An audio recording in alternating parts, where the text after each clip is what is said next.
hồi cái này chiết mà phục mày bồn mà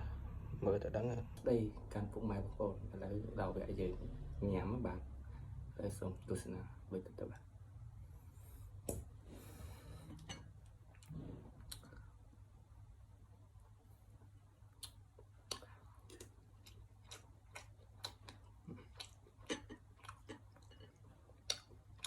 vậy đó.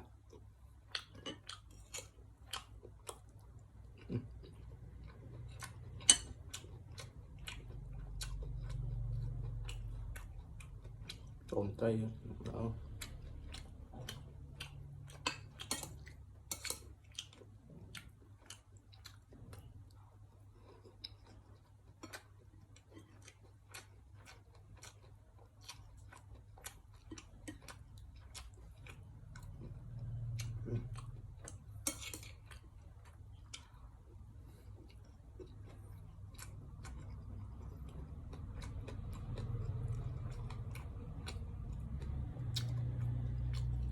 Chết mình ra chua xót rồi anh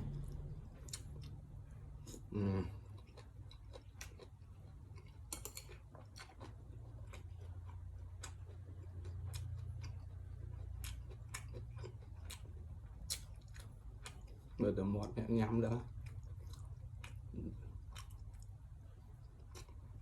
anh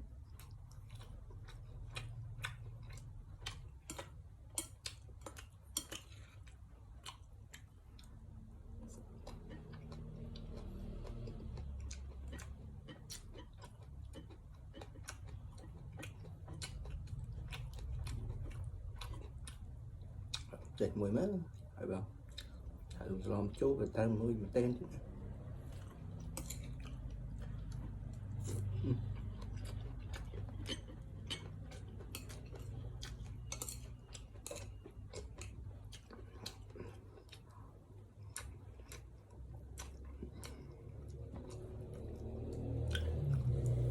lò bài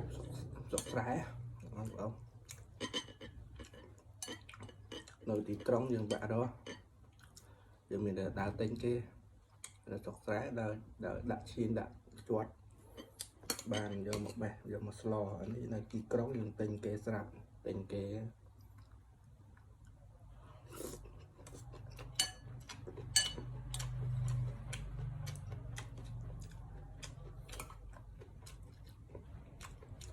nơi đi trống nhưng bạ đồ